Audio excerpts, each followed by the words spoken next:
मैं वीणा जैन, उच्च माध्यमिक शिक्षक भूगोल, शासकीय उच्चतर माध्यमिक विद्यालय नवीन कन्या तुलसी नगर भोपाल।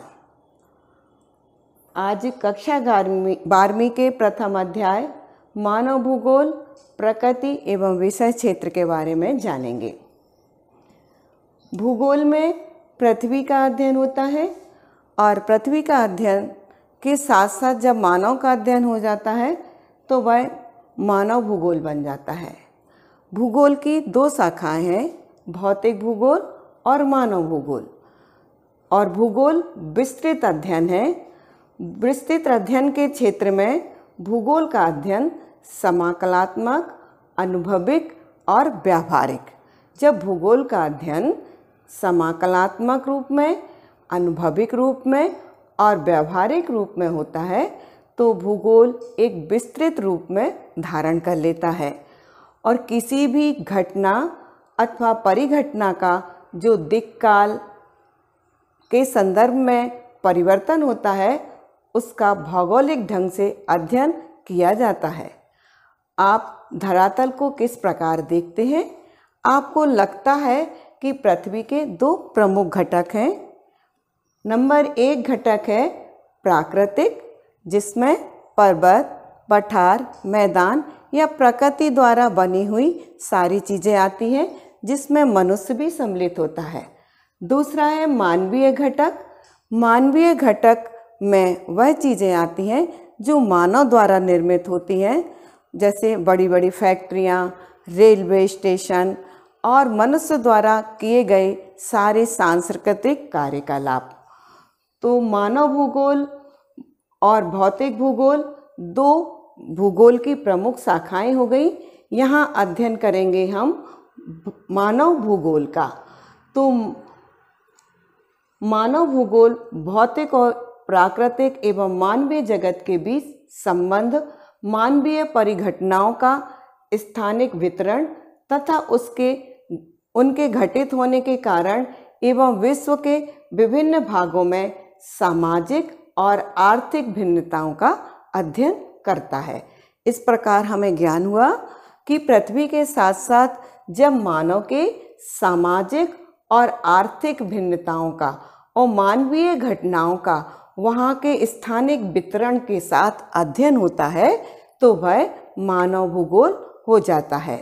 आपको इस तथ्य को जानने से पहले भी बोध होगा कि एक विषय के रूप में भूगोल का मुख्य सारोकार पृथ्वी को मानव के घर के रूप में समझना। मानव भूगोल का प्रमुख उद्देश्य है मानव के घर के रूप में समझना। किसको? पृथ्वी को मानव के घर के रूप में समझना। इन सभी तत्वों का अध्ययन करना जिन्होंने मानव को पोषित किया है। अतः प्रकृति और मानव के अध्ययन पर बल दिया जाता है, वह होता है मानव भूगोल। अब मानव भूगोल में द्वैतवाद का अध्ययन भी होता है। द्वैतवाद के अध्ययन के लिए मानव भूगोल में सिद्धांतकर, विवरणात्मक होना चाहिए। इसके विषय वस्तु को व्यवस्थित किया जाना चाहिए था। इसलिए भूगोल का अध्ययन, मानव भूगोल का अध्ययन के दो उपागम सोचे गए, एक प्रादेशिक उपागम, एक क्रमबद्ध उपागम। प्रादेशिक उपागम का मतलब होता है किसी क्षेत्र को छोटे छोटे रूप में उसके विकास को ध्यान रखना, और क्रमबद्ध उपागम का अध्ययन होता है छोटे छोटे विकास को जो किया गया है फिर उसका विस्तार के साथ अध्ययन करना। इस प्रकार मानव भूगोल में दो तरह के उपागम, क्रमबद्ध और प्रादेशिक उपागम का अध्ययन किया गया।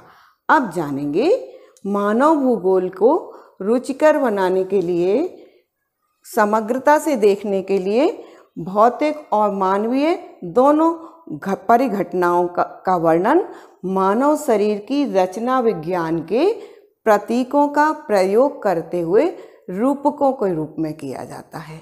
जो भौतिक चीज़ें हैं उनमें जो प्राकृतिक की चीज़ें हैं उनको हमने मानवीय रचना विज्ञान के रूप में उनके नाम को किया जाना।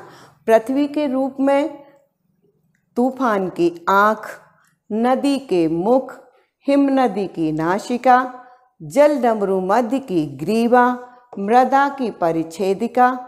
इसी प्रकार गांवों नगरों का वर्णन जीवों के रूप में किया। जर्मनी भूगोलवेत्ताओं ने तो राज्य एवं देश को जीवित जीव के रूप में माना और सड़कों, रेल मार्गों और जल मार्गों के जाल को प्राह परिसंचरण की धमनियों के रूप में वर्णन किया। अब जानेंगे हम भूगोल की परिभाषा को। सबसे पहले भूगोल की परिभाषा रैटजेल महोदय ने दी। इन्हें मानव भूगोल का पितामह भी कहा जाता है। इन्होंने कहा, मानव भूगोल मानव समाजों और धरातल के बीच संबंधों का संश्लेषित अध्ययन है। इनकी परिभाषा में संश्लेषण शब्द पर जोर दिया गया, लेकिन मानव समाजों और धरातल के बीच संबंध का वर्णन ही इन्होंने मानव भूगोल कहा। इसके बाद एलन सी सैंपल ने परिभाषा दी। मानव भूगोल अस्थिर पृथ्वी और क्रियाशील मानव के बीच परिवर्तनशील संबंधों का अध्ययन है। क्योंकि पृथ्वी हमेशा अस्थिर है, जहाँ आज पर्वत है वहाँ कभी सागर लहराता था और यह परिवर्तन चलता ही रहता है। और मानव भी क्रियाशील है, वह धीरे धीरे कुछ ना कुछ परिवर्तन या रचनात्मक कार्य करता रहता है। तो दोनों के परिवर्तनशील संबंधों का अध्ययन मानव भूगोल है, यह एलन सी सैंपल ने कहा। सैंपल की अब जानेंगे अगली परिभाषा पॉल विडाल डी ला ब्लास के शब्दों में। हमारी पृथ्वी को नियंत्रित करने वाले भौतिक नियमों तथा उस पर रहने वाले जीवों के मध्य संबंधों के अधिक संश्लेषित ज्ञान से उत्पन्न संकल्पना है। इन्होंने भी पृथ्वी का अध्ययन और जीवों के संबंधों का अध्ययन ये कहा। उपरोक्त परिभाषाओं के आधार पर हम कह सकते हैं कि हम मानव भूगोल पृथ्वी एवं मानव के बीच संबंध का अध्ययन है। इस प्रकार हम जानेंगे भौतिक पर्यावरण के तत्व हमने 11वीं में पढ़े थे और यहाँ पढ़ेंगे मानव के भौतिक पर्यावरण द्वारा प्रदत्त मंच पर अपने कार्यकलापों के द्वारा की गए ग्रह, गांव, नगर, सड़क, रेलों का जाल, उद्योग, खेत, पत्तन, दैनिक उपयोग में आने वाली वस्तुएं, यही हमारी क्या है, मानव द्वारा प्रदत्त रचनात्मक क्रियाएं हैं। भौतिक सांस्कृतिक के अन्य सभी तत्व भौतिक पर्यावरण द्वारा प्रदत्त संसाधनों का उपयोग करते हुए मानव द्वारा निर्मित किए गए हैं, जबकि भौतिक पर्यावरण मानव द्वारा बृहद स्तर पर परिवर्तित किया गया है। साथ ही मानव जीवन को भी इसने प्रभावित किया है। एक और प्रकृति ने मानव को प्रभावित किया है और मानव को बनाया है, दूसरी ओर मानव ने अपने रचनात्मक कार्यों से प्रकृति को परिवर्तित किया है। उद्योग के रूप में, खेत के रूप में, पत्तन को बनाकर, गांव, नगर, ग्रह बनाकर, सड़कों और रेलों का जाल बनाकर, दैनिक उपयोग में आने वाली वस्तुओं को बनाकर। अब जानेंगे मानव का प्रकटीकरण। मानव का प्रकटीकरण से तात्पर्य है निश्चयवाद। प्राचीन समय में जब मानव आदि काल में था तो वह प्रकृति को सर्वमान्य समझता था और सर्वमान्य समझने से मनुष्य का प्रौद्योगिकी विकास उस समय बहुत कम हुआ था। तो मानव प्रकृति से और प्रौद्योगिकी विकास किसी भी समाज की सांस्कृतिक विकास के स्तर की सूचक है। मानव प्रकृति के नियमों को बेहतर ढंग से समझने के बाद ही प्रौद्योगिकी विकास को कर पाया है। उदाहरण के लिए उसने घर्षण और ऊष्मा के संकल्पों को समझा तो अग्नि की खोज की। उसी प्रकार डीएनए और आनुवंशिकी के रहस्यों को समझा तो बीमारियों पर विजय पाने की खोज की। अधिक और तीव्र गति से और भी खोजें की तो तीव्र गति से चलने वाले यान विकसित किए। तो उससे वायु के गति के नियमों का प्रयोग हुआ। आप देख सकते हैं प्रकृति का ज्ञान प्रौद्योगिकी को विकसित करने के लिए महत्वपूर्ण है। तो प्रौद्योगिकी मनुष्य पर पर्यावरण की बंदिशों को कम करती है। प्रकृति पर्यावरण से अन्योन्य क्रिया की प्रारंभिक अवस्था को मानव इसे अत्यधिक प्रभावित हुआ। उसने प्रकृति के आदेशों के अनुसार अपने आप को ढाल लिया। इसका कारण यह है कि प्रौद्योगिकी का स्तर अत्यंत निम्न था। किस समय? जब आदिम काल में मानव था। मानव के सामाजिक विकास की अवस्था भी आदिम थी। आदिम मानव समाज और प्रकृति की प्रबल शक्तियों के बीच इस प्रकार की संबंध क्रिया या अन्योन्य क्रिया को पर्यावरणीय निश्चयवाद कहा जाता है। किसे कहा जाता है पर्यावरणीय निश्चयवाद? जब वो आदि काल में मानव था और वह प्रकृति के आदेशों को मानता था, प्रकृति ही उसकी सब कुछ थी और प्रकृति के अनुसार ही उसने अपने को ढाला था। उस समय प्रौद्योगिकी विकास की अवस्था बिल्कुल निम्न थी। प्रकृति मानव की कल्पना कर सकते थे। जो प्रकृति की सुनता था उसकी प्रचंडता से भयभीत होता था और उसकी पूजा करता था। यह था निश्चयवाद। फिर धीरे धीरे मानव का और वह प्रकृति पर्यावरण को माता और प्रकृति के रूप में धारण करता था। फिर समय के साथ साथ पर्यावरण और प्रकृति के बलों को मानव ने समझा।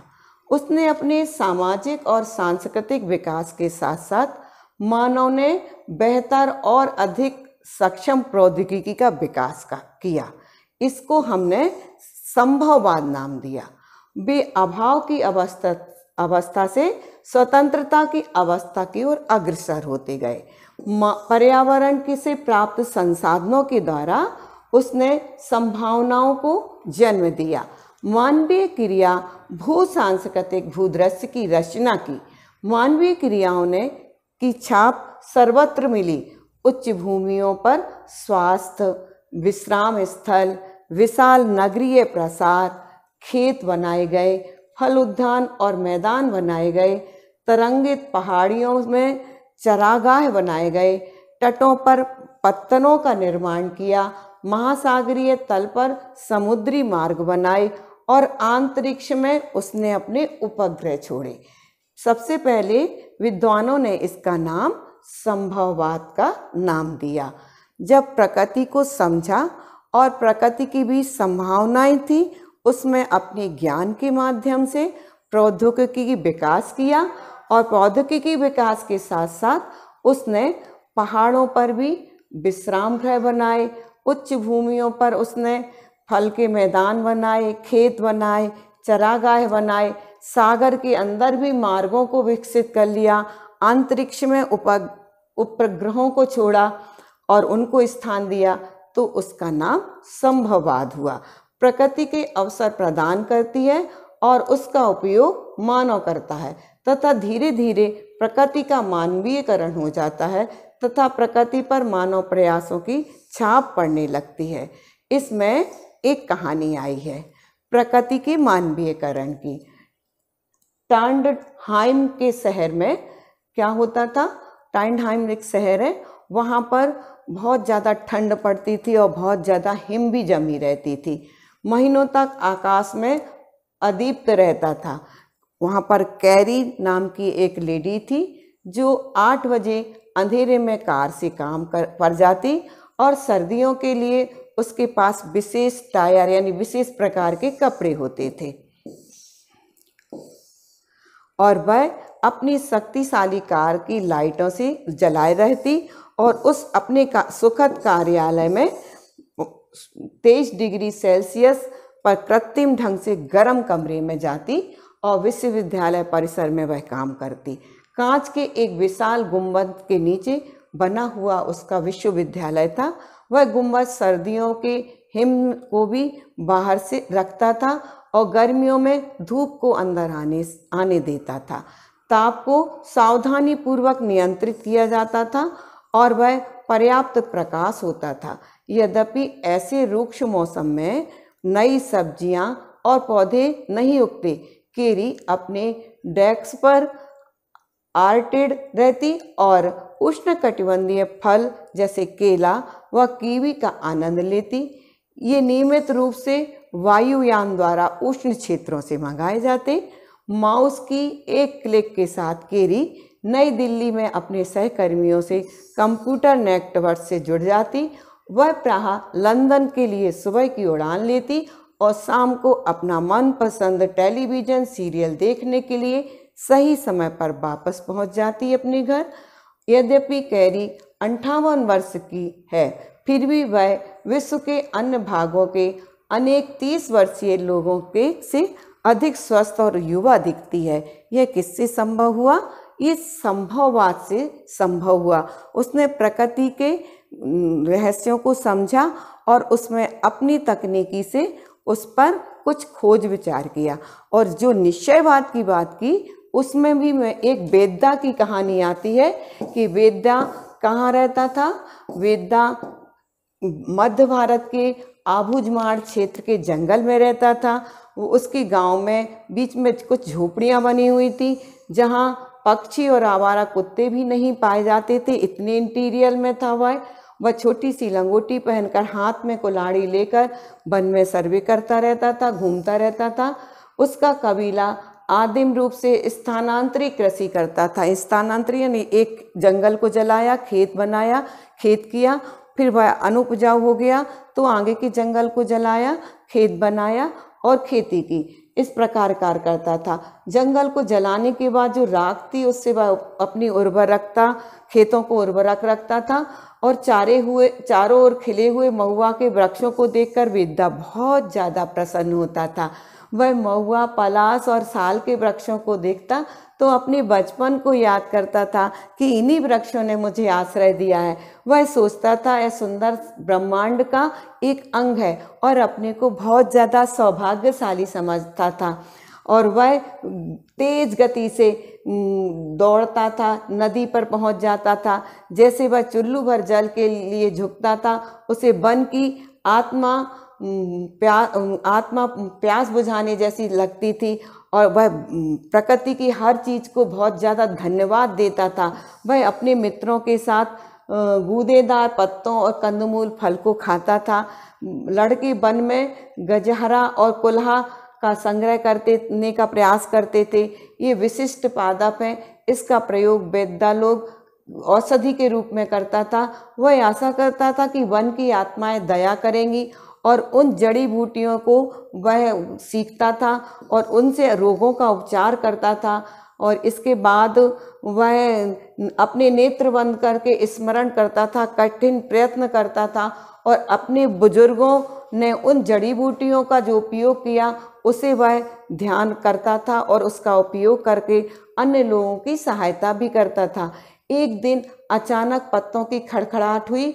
वेदा और उसके मित्र जानते थे कि बाहरी लोग इन जंगलों में उन्हें ढूंढते हुए आए हैं। एक ही पहाड़ गति से वेदा और उसके मित्र सघन वृक्षों के वितान के पीछे अदृश्य हो जाते हैं और वन की आत्मा के साथ एकाकार हो जाते हैं। इस कहानी से हमें निश्चयवाद का पता पड़ा कि प्रकृति को सब कुछ मानते थे और प्रकृति में ही उनकी पूजा करते थे और उनके साथ ही वह जीवन जीते थे। इस प्रकार हमने संभववाद और प्रकृतिवाद दो चीज़ों की कहानियाँ सुनी। अब जानेंगे नव निश्चयवाद के बारे में। तीसरा वाद है नव निश्चयवाद। ये अभी आपने जाना निश्चयवाद के बारे में और संभववाद के बारे में और भूगोल की परिभाषा को समझा, भूगोल के थोड़े से मानव भूगोल के इतिहास को समझा। और अब जानेंगे अगले वीडियो में नव निश्चयवाद के बारे में जो ग्रिफिथ टेलर का है। और यह वीडियो यहीं पर समाप्त होता है। धन्यवाद।